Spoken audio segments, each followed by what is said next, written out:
Բարի երեկո։ Փակ TV եթերում լուրերի հետքերով հաղորդումն է։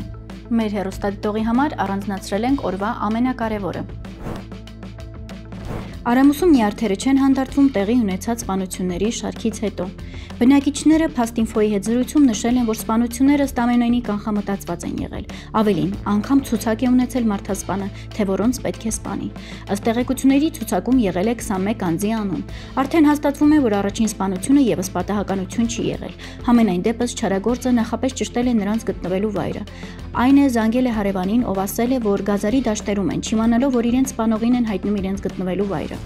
Իսկ կատարված սպանությունների մասին էլ հպարտացել է Քերուտանը, որտեղից անմիջապես փորձել են կապ հաստատել իրավապահների հետ։ Ավելին, տեղեկություններ կան, որ նա փորձել է վնասել նաև քեռակնոջը տաք ջուր լցնելով։ Քննչական կոմիտեից ճշտել են, արդյոք նրա նկատմամբ հարուցված քրեական գործում արկային հոդվածներ նաև մահափորձ կատարելու համար, սակայն քննչական կոմիտեից հայտնեցին, որ քրեական հոդվածները 4 սպանության դրվագով են, մահափորձի դեպք, այս պահի դրությամբ չկա։ Քրեական վարույթով որևէ ցուցակի մասին չունեմ մեկնաբանություն։ Մնացյալ մանրամասները քրեական վարույթի նախաքննության ընթացքում կարծում եմ կպարզվեն, հայտնեցին քննչական կոմիտեից։ Մնացյալ մանրամասները քրեական վարույթի նախաքննության ընթացքում կարծում են կպարզվեն, հայտնեցին քննչական կոմիտեից։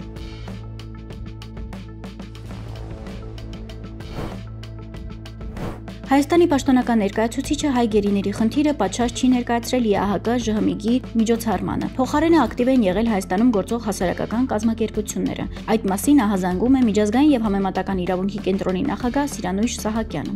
Վարշավայի կոնֆերանսին մասնակցել է նաև Սիրանույշ Սահակյանը եւ իր ելույթում անդրադարձել է Բաքվում պահվող հայ պատանների խնդրին, ինչպես նաև Ադրբեջանի խտրական քաղաքականությանը։ Կոնֆերանսին մասնակցելու համար ազգային ժողովի նախագահի կարգադրությամբ Վարշավային մեկնել ԱԺ պատվիրակության ղեկավար, ԱԺ արտաքին հարաբերությունների մշտական հանձնաժողովի նախագահ Սարգիս Խանդանյանը եւ պատվիրակության քարտուղար Մարիամ Հաջի Հակոբյանը։ ԵԱՀԿ ԺՀՄԻԳ-ի շրջանում Հայաստանի Հանրապետության պաշտոնական ներկայացուցչի կողմից հայ գերիների չլուծված խնդրի բարձրաձայնում ըստ էության տեղի չունեցավ։ Նա շեշտել է, որ Ադրբեջանի հասարակական կազմակերպությունները միջոցառման ժամանակ փորձել են երկրի դատական համակարգը անկախ որակել հայ գերիներին առնչվող գործերով։ Կարող եմ վստահեցնել, որ Հայաստանի պաշտոնական ներկայացուցիչը առանձնահատուկ հայ գերիների խնդիրը չներկայացրեց այն պարագայում, երբ կային Ուկրաինայի պատվիրակներ, եւ ԵԱՀԿ-ն ըստ էության բացառիկության ձևով գործարկել էր մոսկովյան մեխանիզմը, ինչը ուկրաինացի գերիներին հավելյալ պաշտպանություն է տրամադրում։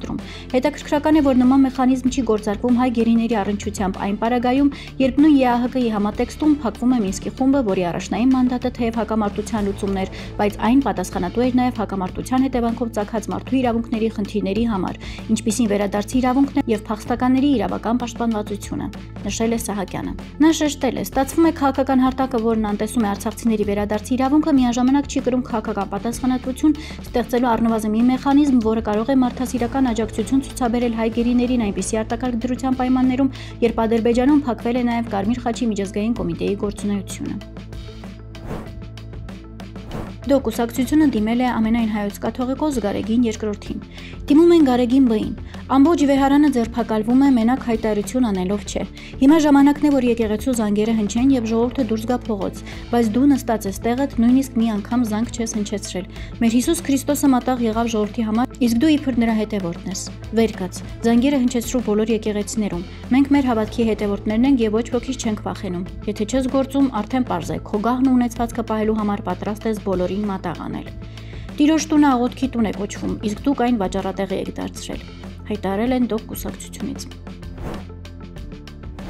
Ռուսաստանի Դաշնության եւ Ամերիկայի Միացյալ Նահանգների նախագահներ Վլադիմիր Պուտինը եւ Դոնալդ Թրամփը հեռախոսազրույց են ունեցել։ Սպիտակ տունից հայտարարել են, զրույցը շատ լավ եւ արդյունավետ է անցել։ Սպիտակ տունը հավաստիացրել է, որ Թրամփը լիովին պահպանում է Ուկրաինայի կարգավորմանն աջակցելու հանձնառությունը։ Թրամփն ու Պուտինը պայմանավորվել են քննարկել Ուկրաինայի շուրջ ստեղծված իրավիճակը բարձր խորհրդականների մակարդակով։ Պուտինը Թրամփին հանդիպման ժամանակ ասել է. «Տոմահավք քրթիորները չեն փոխի իրավիճակը մարտի դաշտում, բայց կվնասեն ռուս-ամերիկյան հարաբերություններին եւ ուկրաինական հարցի կարգավորմանը։ Ռուսական զորքերը լիարժեք ռազմավարական նախաձեռնություն ունեն ողջ շփման գծի երկայնքով», հայտարարել է Պուտինը Թրամփի հետ զրույցում։ ԱՄՆ-ն եւ Ռուսաստանը նաեւ հաջորդ շաբաթ բարձր մակարդակի հանդիպում կանցկացնեն։ Ռուսաստանի Դաշնության եւ Ամերիկայի Միացյալ Նահանգների ներկայացուցիչներն առանց հապաղելու կզբաղվեն նախագահներ Վլադիմիր Պուտինի եւ Դոնալդ Թրամփի հանդիպման նախապատրաստմամբ, հայտնել են Կրեմլից։ Հայտնենք Բուդապեշտը որպես հանդիպման վայր առաջարկվել է Թրամփի կողմից։ Վլադիմիր Պուտինն էլ աջակցել է այս մտքին։ Ես գոհ եմ Կոպենհագենում մեր հանդիպումից ու ընդհանրապես մեր շփումների արդյունքներից։ Նման հայտարարություն արել վարչապետ Նիկոլ Փաշինյանը անդրադառնալով Ադրբեջանի նախագահ Իլհամ Ալիևի հետ շփումների արդյունքներին։ Ես նաև գոհ եմ խաղաղության ճանապարհի ինստիտուցիոնալիզացիայից։ Հարգելի գործընկերներ, խաղաղությունը այլևս փաստ է, մասնավորապես նշել է Փաշինյանը։ Հիշեցնենք, Փաշինյանն ու Ալիևը վերջին անգամ հանդիպել են Կոպենհագենում հոկտեմբերի 2-ին քաղաքական հանդրության գագաթնաժողովի շրջանակում։ Փաշինյանը նաև հայտարարել է, որ Ադրբեջանի նախագահի հետ Կոպենհագենի հանդիպումից հետո այսպես կոչված Զանգեզուրի միջանցքի հարցը հացիագրված է, շեշտելով, որ այդ թեմայի վրա կենտրոնանալու անհրաժեշտություն այլևս չի տեսնում։ Այսպես է Փաշինյանը պատասխանել Ադրբեջանի կողմից Զանգեզուրի միջանցք խոսույթին։ Նա կրկնել է, որ ոչ մի որոշում չի կարող դուրս գալ այն սկզբունքների շրջանակից, որոնք ամրագրված են Վաշինգտոնի հռչակագրերում։ Այսօր այսքանը։ Մնացեք Փակ TV-ի հետ, լուրերի հետքերով։